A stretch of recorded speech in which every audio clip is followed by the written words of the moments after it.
Hi, I'm Khleif. Each and every week, I record an interview with a thought leader that I know you're going to get a ton of value from. Now, here on YouTube are the video versions of my podcast, Lifetime Cash Flow Through Real Estate Investing. Now, to make sure you get the latest information, please subscribe and hit the notification bell. Let's get started. Welcome to another edition of How to Build Lifetime Cash Flow Through Real Estate Investing. I'm Khleif, and I am thrilled you're here. And this is a very, very special episode.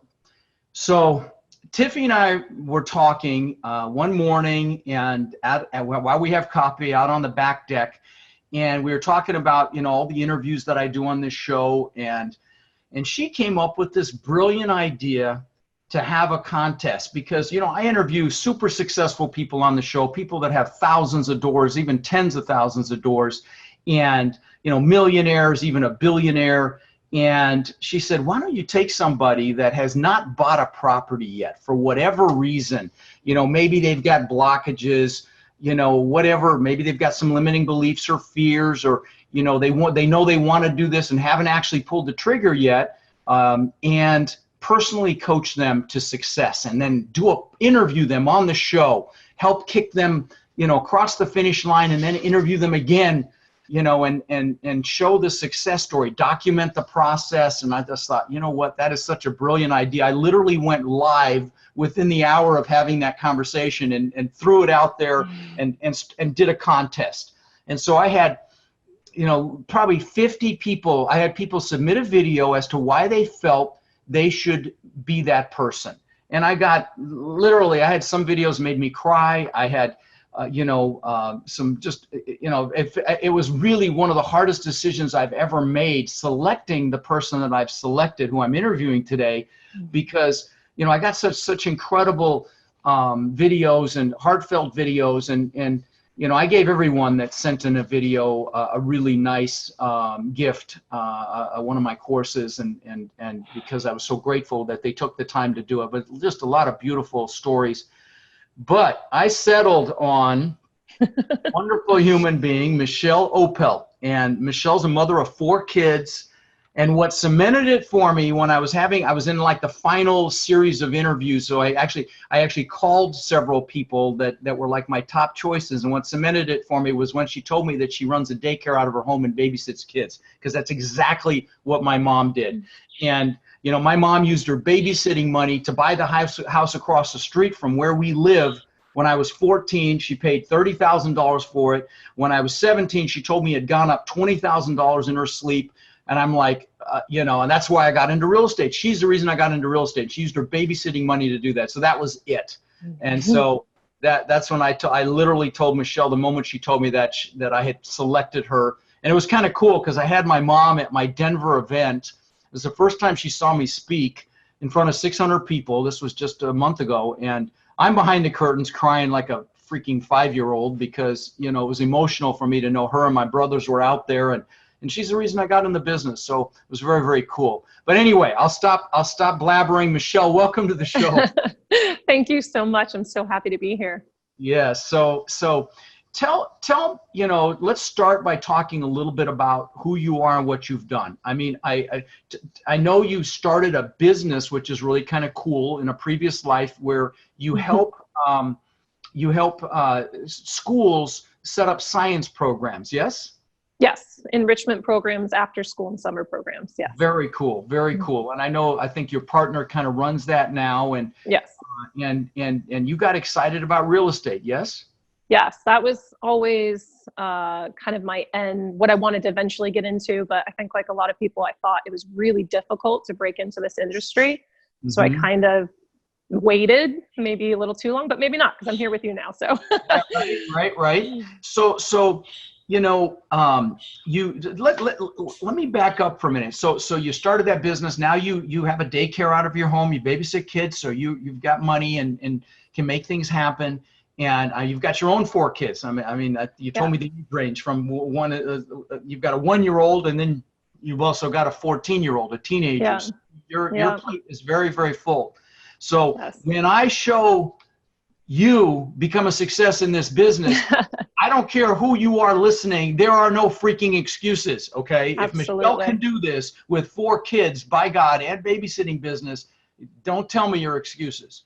So that's why that's the other reason I selected you, because it will be fantastic to see you make this happen. So let me ask you this, because this is the first step of the process, Michelle.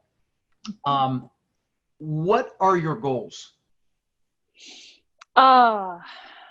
My goal is to be able to, in a broad term, have enough cash flow coming in, obviously financial freedom, to where cash flow is sufficient to pay my bills, and have that time freedom is really my big goal. You know, yeah, to have time with the kids, and also be able to give back. I would like to have more time to be able to volunteer, more money to be able to give back in charitable ways. That's always been a big driver for me. So yeah, I just want to do something a little bit larger than myself. Love it. And guys, anytime that is your mindset and that is your driver, God, the universe, whatever you believe in, power moves to you. When you live to serve and add value and help other people, power moves to you. So I love where your heart's at, Michelle. I didn't even know that. I just learned that about you just now, and that's fantastic that you want to give back.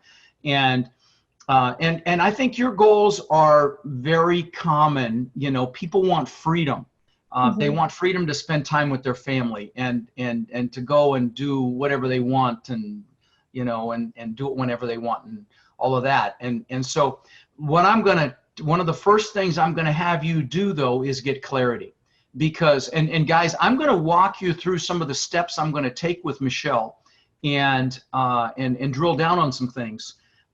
So just know that, and you should probably take some notes. It certainly, as we get a little further along on this process.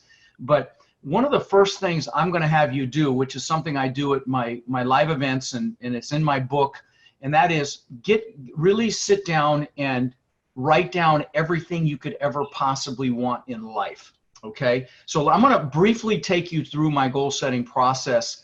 If you guys haven't heard it before, you're going to want to take some notes on this. But let me kind of, I teach this from the front of the room. I've done it at, you know, numerous events. I did it 11 times when I was in LA for 2 weeks. So I'm going to very quickly take you through my goal setting process. If you haven't heard it, take some notes. If you have, you know, maybe you'll pick up a new nuance. But what I want you to do is pick an hour when you've got no distraction and write down everything you could ever possibly want in life, okay? Make sure that also that you've got high energy.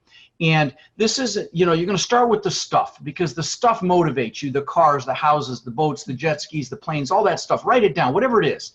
And the stuff will propel you and push you. Now, the stuff won't ultimately make you happy, but the stuff will push you. And so write it all down. You know, write down how much money you want in cash flow. And Michelle, you're going to do this. You're going to write down how much you want in cash flow, let's say in 3 years, net cash flow. You're going to write down how much you want in 10 years. You're going to write down how much money you want in the bank in, say, 2 or 3 years, how much you want in 10 years. You're going to write down, you know, so all the stuff. And then when you can't think of anything else, write down what you want to learn in this lifetime as well. So it's not just the stuff, you know, but the things you want to do, like maybe climb a mountain, read a book, or write a book rather, you know, whatever it is, write all that stuff down. Then also write down, you know, so me, like, for example, I'm going to learn how to play the drums, and I've got a drum set over one of the other buildings here in the compound, and I haven't played it yet, but I'm going to learn how to play the drums. So what do you want to learn? But again, take the lid off your brain, guys. You know, pretend that if you write it down, you're going to get it, which is not outside the realm of reality. But you need clarity. Clarity is power. And when you write these goals down, you know, make sure they're measurable. You know, it's not going to be like, I'm going to lose some weight. It's going to be, I'm going to lose 10 pounds by X date and feel great about it. That's measurable, okay? So, and take the lid off your brain, because, you know, we're only limited by our own personal belief systems. So just pretend if you write it down, you'll get it, which is not outside the realm of reality. And, you know, when I was 18, I knew I wanted to live on the beach, and it was unthinkable that I ended up in a, you know, $8 million house on the beach ultimately 20 years later. And so don't limit yourself. If, you know, whatever it is, write it down. It can be huge. You know, where do you want a second home, third home, you know, all of that, but also what you want to learn. But then lastly, which is why I'm so impressed with what you just said to me, Michelle, write down who you want to help and get clarity on that. So, you know, I bought my parents a house, for example, down here in Florida. I bought them a car, took them on cruises. Who do you want to do something for? Write that down. You know, maybe you want to do something in your community or help elderly or help children or help the environment, whatever it is, write it down. Okay. So again, get clarity. And then let me give you a couple other steps here. And I'm not going to do my full-blown goal setting presentation here, but I want to give you guys an idea of what I'm going to be doing with Michelle so that you see, you know, the steps that we're taking. And the first thing is, if you don't know what you want with clarity, how the hell are you ever going to get it? You know, you got to know exactly what you want. And again, so, you know, Michelle, I'm going to have you define exactly how much money you need to be able to not have to babysit kids anymore, or, right. you know, and pay all your bills. And then I'm going to have you back into what that means as far as real estate. Okay. So, but anyway, back to the workshop. So you're going to write down everything you want to learn, but you're also going to write down who you want to help. So it's everything you want to do, be, or have, you're going to write down. Okay. Little things, big things, everything. And then and by the way, if you're analytical and you're going through this process, please don't stop and try to analyze it. Just write it down. You can scratch it out later. Okay. And then secondly, or lastly, it's not real until it's measurable, like I said. So I want you, once you can't think of another thing, to put a number by each goal. And that number is how many years it's going to take you to achieve it. So put a 1, a 3, a 5, a 10, even a 20. Put a number by each goal and don't overthink it. You know, and remember one thing as well, is that as human beings, we will overestimate what we can accomplish in a year and massively underestimate what we can do in a decade or 5 years. And that my house on the beach is a great example of that. And so make sure that you put a number by each goal and don't overthink it. This is a guess. And then once you're done with that, I want you to pull out 4 of your goals. Now, the first one you're going to pull out is your number 1 juiciest, most exciting goal. I mean, that one that you're like, you get it, you're like, oh my God, this is freaking amazing. That goal, pull that goal out. Now, if there's 2 or 3 of them, just pick one. It won't matter for what we're going to do next. And I also want you to pick 2 or 3 of your top 1-year goals, ideally 3, and put those on a separate sheet of paper. And we're almost done here. We're in the home stretch. In fact, you're further along than 99.9% of the people on the planet when you're at this point. Now, you know, most people spend more time planning Christmas or a birthday party than they do designing their lives. And that's what you're doing here, is designing your life. Because again, how are you ever going to know what you want if you don't define it with clarity? You know, I tell the story. Before I met Tiffany, I sat down and I wrote down exactly what I was looking for in a woman. And I mean, with exhaustive detail. I mean, really the emotions, the feelings, the activities, all these things. And I mean, like pages of it. And the minute I met her, I knew it was her because I had clarity. Okay. And so that's maybe not the greatest example, but that's an example of what I'm talking about. So put a number by each goal, pull those 4 goals out. Now, the next couple of steps are critical. And again, most people stop there. They do a New Year's resolution. They never go any further. You've got to know exactly why each one of those goals is an absolute must, not a should. So you're going to write down a paragraph under each goal why it's an absolute must. And you're going to use emotionally charged words like incredible and amazing and massive. And, you know, again, so I can have freedom, so I can show my kids what success looks like, so I can show my spouse what success looks like. So, you know, we can live the life of our dreams, so we can be free to do whatever we want, whenever we want, go wherever we want, bring whoever we want. Whatever it is for you, write it down. And words are very, very powerful. So again, use emotionally charged words. And then once you've got a couple of sentences for each goal, why it's an absolute must, I want you to also put some pain in there. What if you don't achieve the goal? Because as human beings, we'll do more to avoid pain than gain pleasure. And again, guys, this is the fuel. And Michelle, for you, this is the fuel. You're gonna have to, especially with the load that you've got, you're gonna have to get up earlier, stay up later, you know, work when you're tired, And so you're going to have that mental fuel to actually take action, to get uncomfortable, to push through fear and limiting belief. And we're going to talk about that in a minute. But to do that, you've got to know what it is you want. So I also want you to put some pain in there if you don't achieve the goal. Okay. And because, again, as human beings, we'll do more to avoid pain than gain pleasure. So put some pain in there. So I don't, if you don't achieve the goal, so I don't feel like a failure. So I don't live a life of regret. So I don't fail my 4 children. So I don't, end up to the end of my life wishing I'd done more. And so use that pain, because the thought of that pain, because to avoid that, you'll work harder. And there was a nurse in Australia that wrote a book called The 5 Regrets of Dying. And I don't know if it's a male or female. The person's name is Bronnie Ware, but they counseled hospice patients and asked them what their regrets were.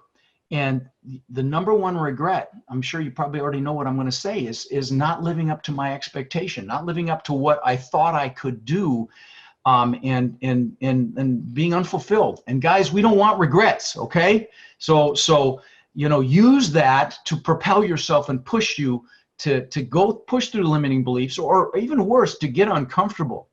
So many of us are caught up in comfort, and comfort zone's a warm place, but nothing grows there. And so you've got to have the fuel to get uncomfortable as well. So write the whys down.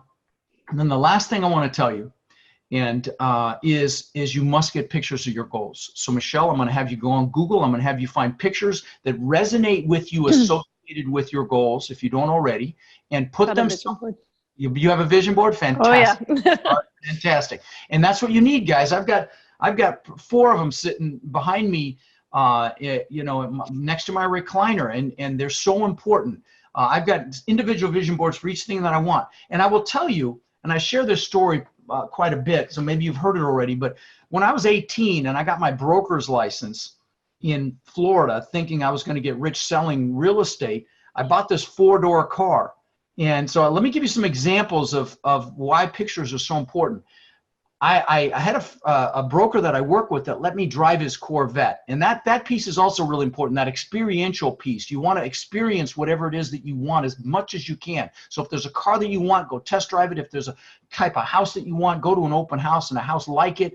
Do that, because I'm telling you that stuff works. And so I got a picture of a Corvette out of a magazine, and I put it on the visor of my 4-door Granada, this bone ugly Ford Granada that I bought because I thought I had to have a 4-door car to show people houses. So I put the picture of the Corvette on the visor, and within 2 years or a year, I had a Corvette, beautiful red Corvette. And I'll give you a couple more examples.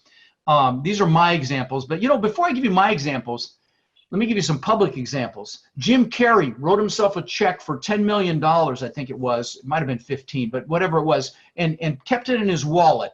And just wrote it to himself, and he'd go up to the Hollywood sign and he'd look at it, and if one, he was flat broke, and that's how much money he made for Dumb and Dumber. One more example. Walt Disney, when Epcot Center was built, Walt had already passed. That was the last park that was built in Orlando, and Roy Disney was there, and a reporter went up to Roy Disney and said, it's a shame Walt didn't get to see this. And Roy looked at him and said, the only reason you're seeing this is because Walt saw this. He visualized it. Visualization is very powerful, guys. I'll give you a couple more of my own examples. Please know this is not me bragging, because the stuff I'm going to share with you doesn't even interest me anymore. But I'll give you a couple of car examples. So, back when I had that Corvette, this is when the TV show Magnum PI was out. And there was a actor named Tom Selleck, and he drove this Ferrari 308, and I thought that was the coolest freaking thing I'd ever seen. So I got a picture of that actual car, and I put it on the visor of my Corvette. Within a year or two, I had a Maserati look just like it.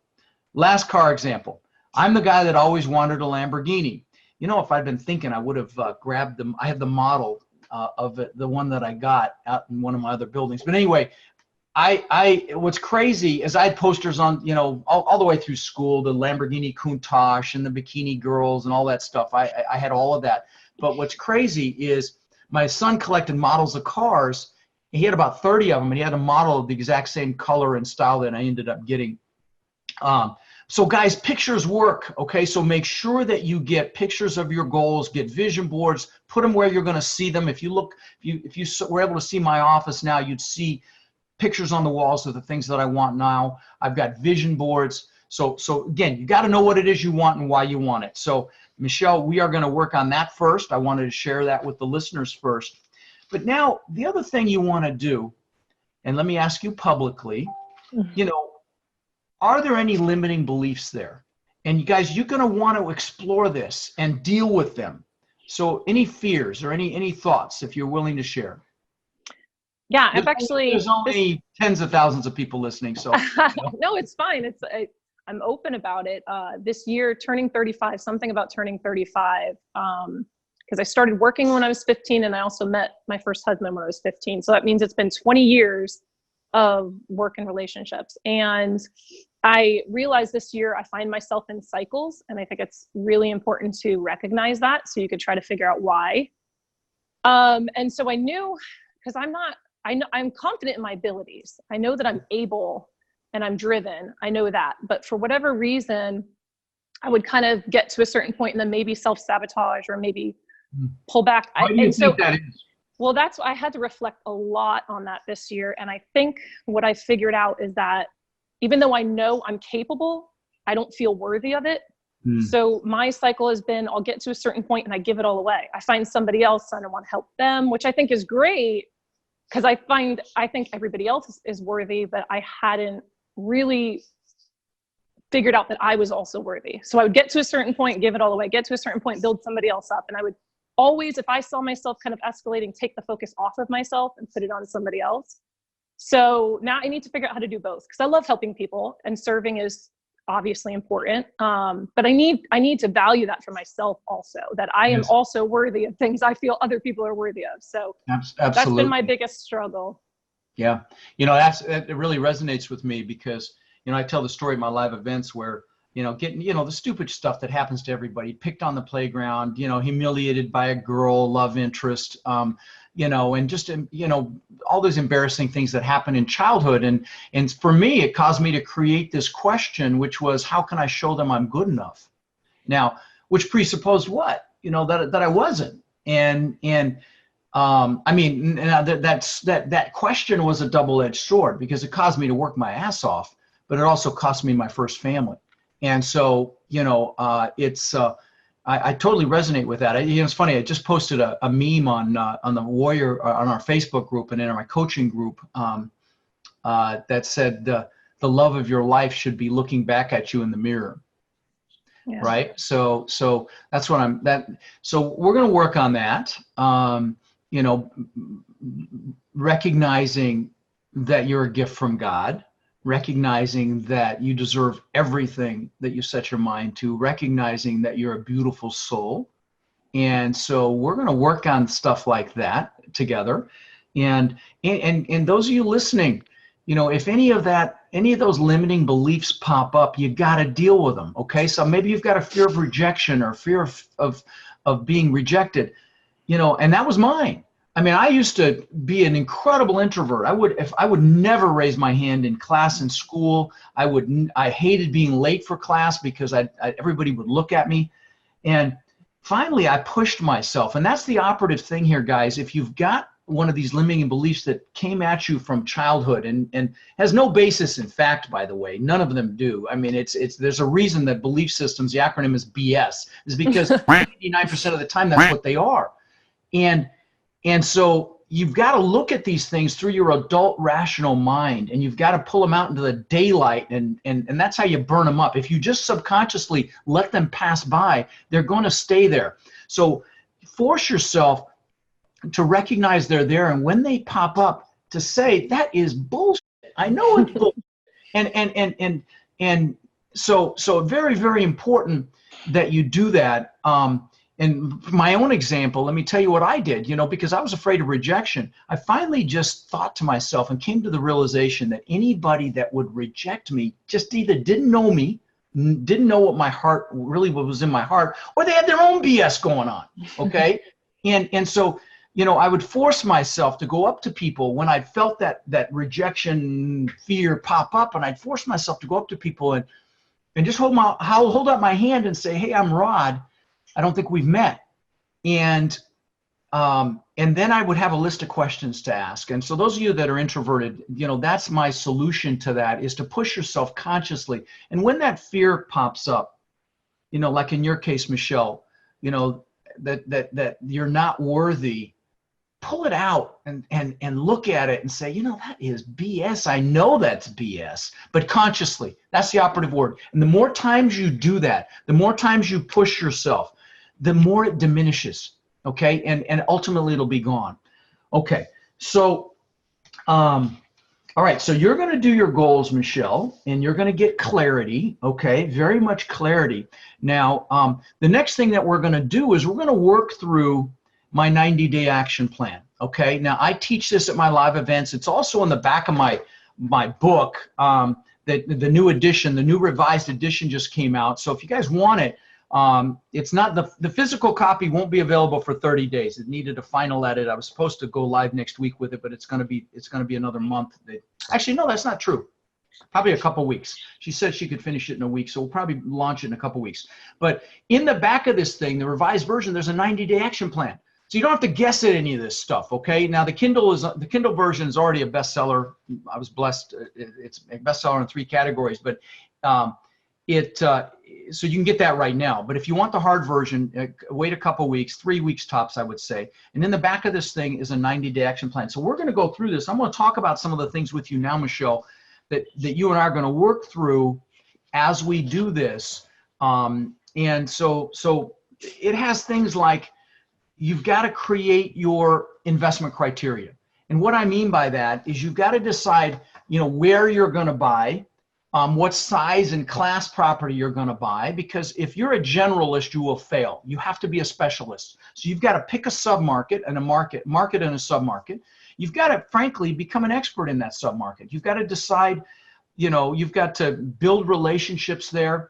So that's one of the investment criteria pieces, is picking your market and your submarket. Then the other piece is you've got to decide what size properties you're going to target.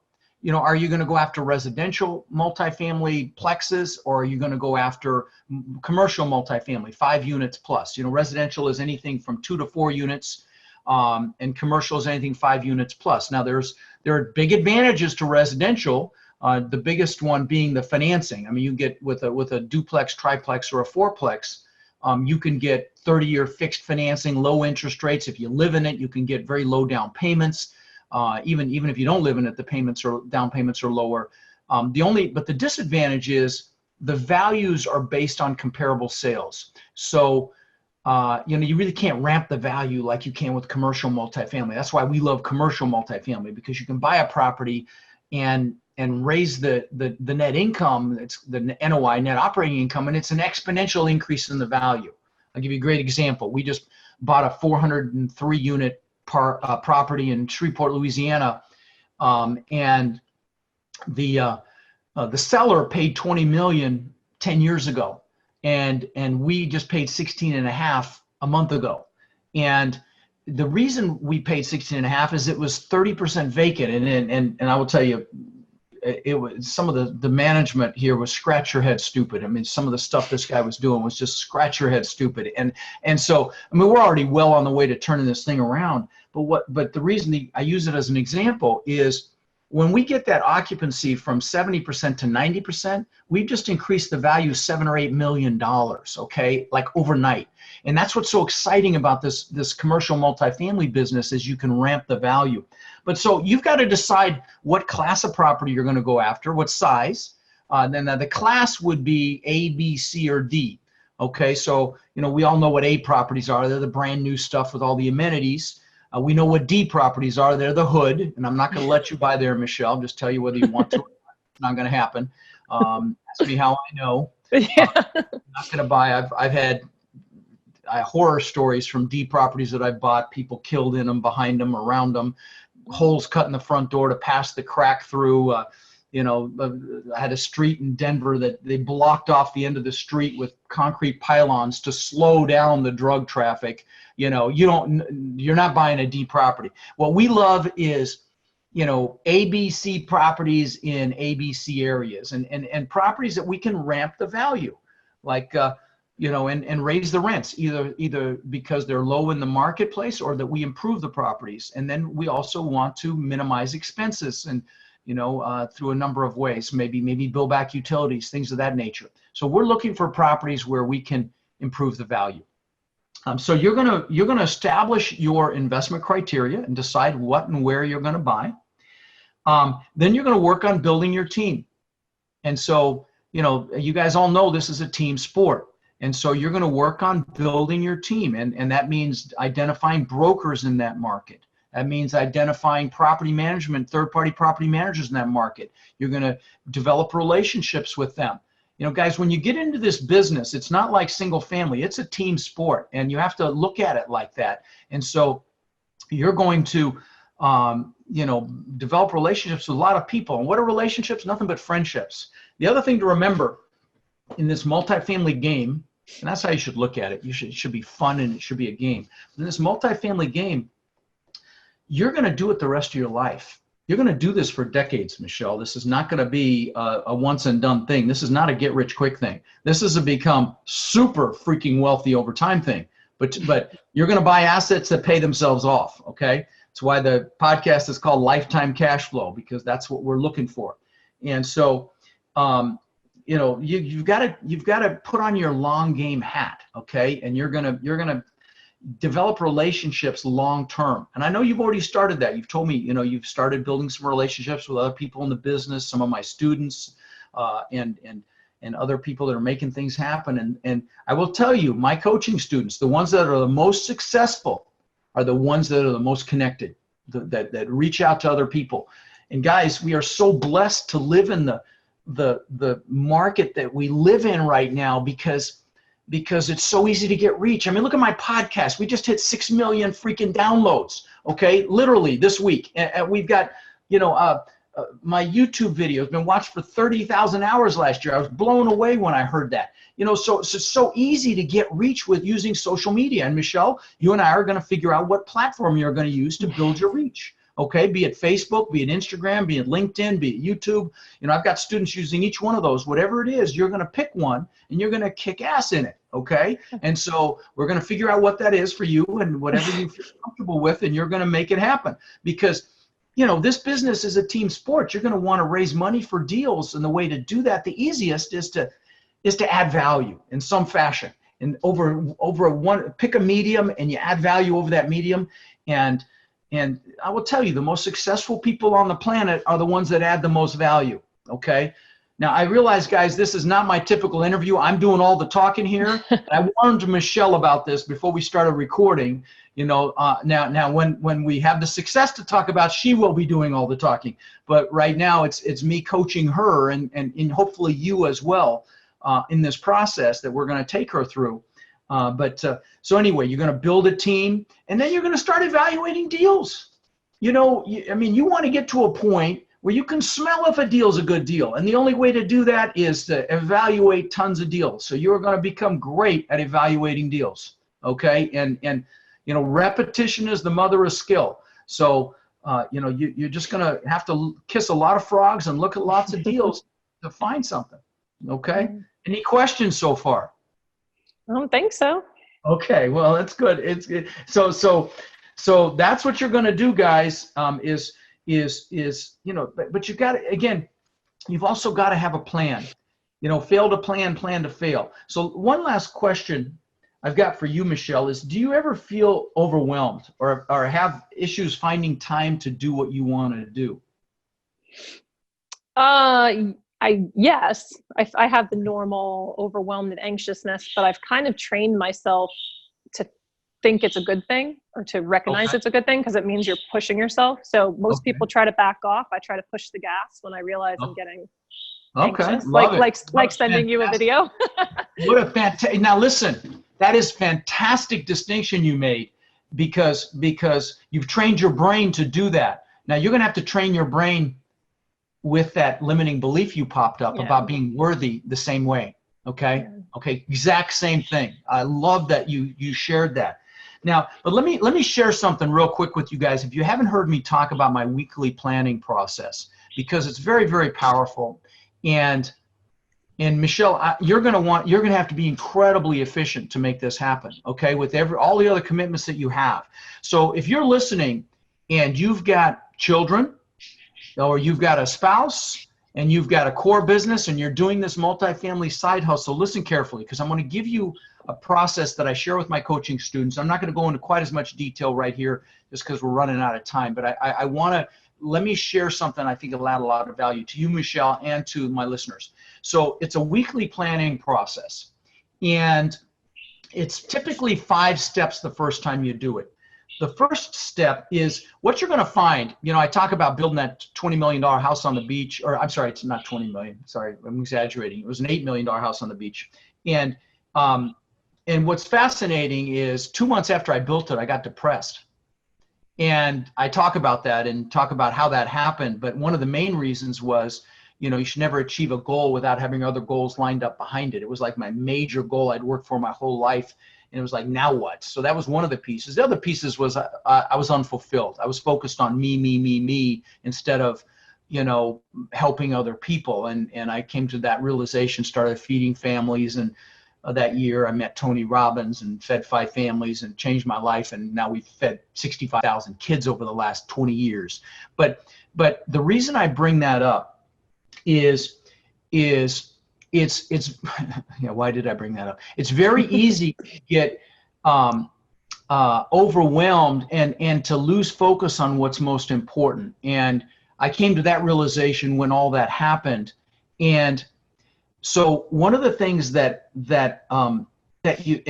I realized, actually, that's why I went there. I was trying to remember why I went there, is the goal will make you happy. It'll push you and you pull you. But the goal will make you happy short term.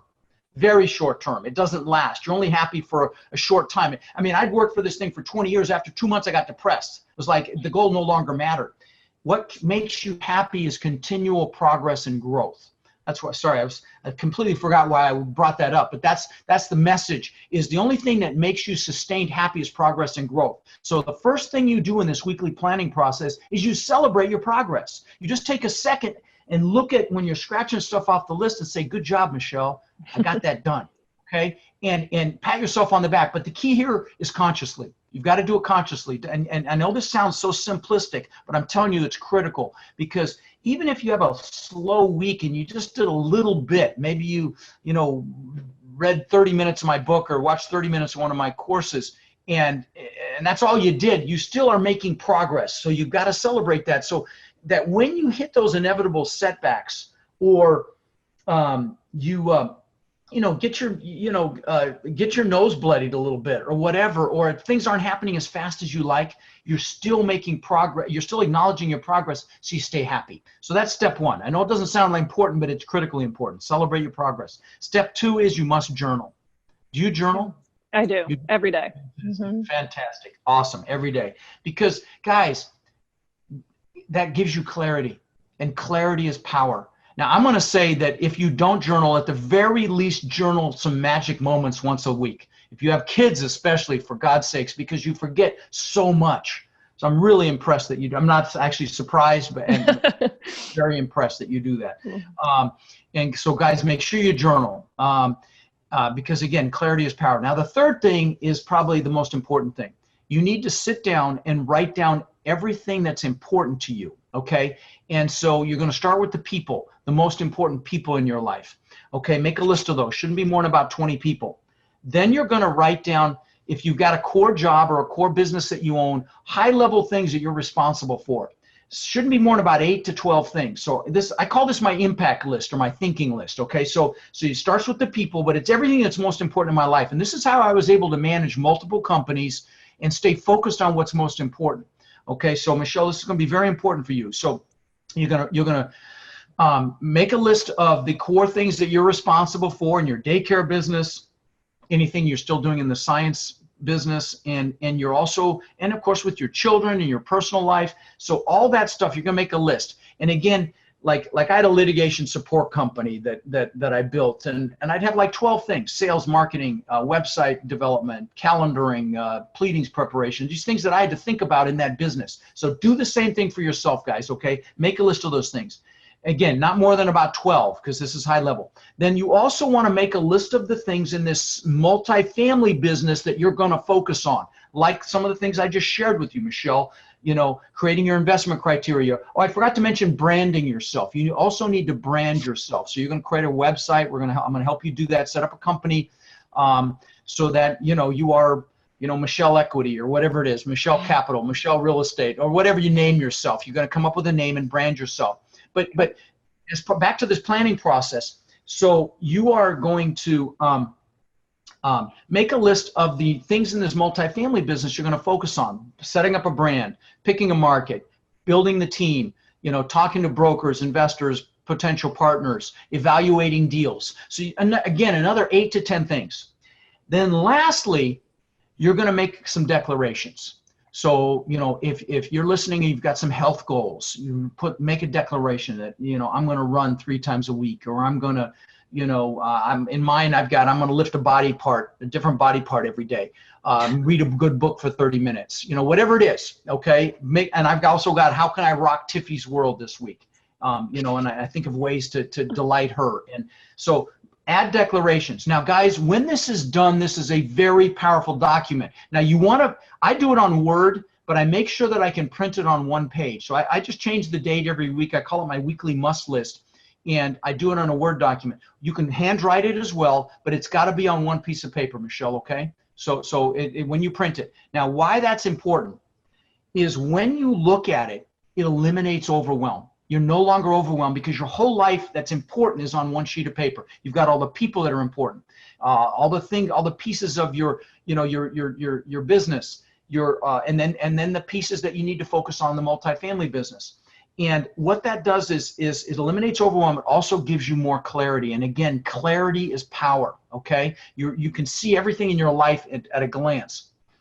And the last thing is you maintain balance. You're not letting any part of your life get left behind because you're looking at your whole life once a week. So then you're going to look at this document once a week, and it'll evolve. It may have projects on there as well that change from time to time. But then you're going to come up with your action list for the week, what you are committed to doing that week, just that week, okay? So this is not the action list is not a place, or task list is not a place for projects. If you've got a project, you're only going to list the things you're doing that week on the project. That's why I call it my weekly must list. So it's the things you're committed to doing. And then the last step, which may be the most important step for you, Michelle, is you need to figure out when you can block time. And because what you're going to do is you're going to look at that list, and on that list there's always about, 20% of the items that will get you 80% further. It's called the Pareto principle, and it always exists in some fashion. It may be less than 20%, it may be more than 20%, but you're going to identify the things that will get you further faster. Now, if you're listening and you are not totally present with your family, you're not there for your kids. When you're there with your kids, you're distracted. I will tell you, that's my greatest regret in life. I'd come home to that mansion on the beach and I'd play with my kids, but I wasn't there mentally. To this day, it's my greatest regret in life. Now, my kids will tell you I was an awesome dad, but I didn't live up to my own expectations. So if you're listening and that dynamic exists for you, you're not totally present, then by God, you need this planning process, and you need to make sure you block time for your family. Very important, okay? So make sure that you're doing that. And so that's the last step, is you block time for the things that are important, that are going to get you further faster. And when you do that, you're much more effective. You execute much, much better, and you get much further faster. Does this make sense? Oh, yeah. Okay. All right. So hopefully this added value to you guys listening. So this is going to be a fun process, guys. We are going to kick Michelle across the finish line, whatever it takes. And I will keep you updated.